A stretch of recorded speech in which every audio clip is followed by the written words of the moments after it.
For today's video guys, manglaag ta dinhi sa Molly Farm sa Santo Niño, Carmen. So pati yung dakuan na ilang area dre guys, 3,000 square meter, naka netting na siya no. Mura greenhouse trada ba. So mao ni ang hinungdan sa kauban ako Apostolesya, laag ta sa mulihan niya, gusto ko maging ani buhat sit up.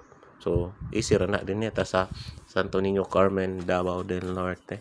Ang naratag iya dre si Boss Chris, nagsugod yun siya sa pinakagamay no nga kanang Molly Farm buhi ra ba hantod sa Nilambo no, o pila pud ka tuig no, ug dili pud lalim ang yang gyagi ano struggles yun na siya na ay usahay way halin usahay na pero kani guys almost 2 million yung gasto ni ning pagbuhat ani nga setup naka kuan buhos man ni so kanang gianhi ana pod di na pud ni Molly goldfish na pud ni extension na pud ni gawas niya siya sa 3,000 square meter guys.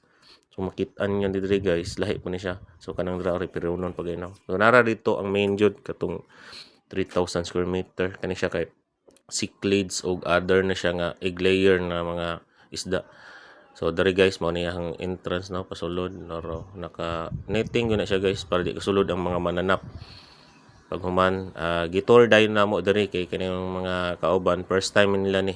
Pero katong sa daan nga isdaan niya sa San Vicente Panabo City na ana ni siya pero dili nga ni ka dako no og dili pud nga ni ka matamak-tamakan mo kani matamak-tamakan na dire kay ang kuan dire nakaporma naman ni daan og solid concrete naman ni siya nga gibutangan og gitawag na tog pan liner no murag gahi-gahi lang ni gamay sa trapal tara so isuroy na may dire latay-latay ba so nangita na siya og breeder so gusto na niya kanang parehatong nasa picture sa kuan ba nasa picture nasa sa kuan ba Facebook sa Vietnam ingani man tog dagway gud nakita niya breeder so kani siya katong puti yang pilion diha sagol man na diha so kay baligya man pud sa tag-iya tong breeder ani basta long body lang ang short body man ang medyo mahal-mahalan ni so kana pag 50 ra daw so ni palit pud na siya kung ilahi din na siya yellow so tara extension niyang gitudlo guys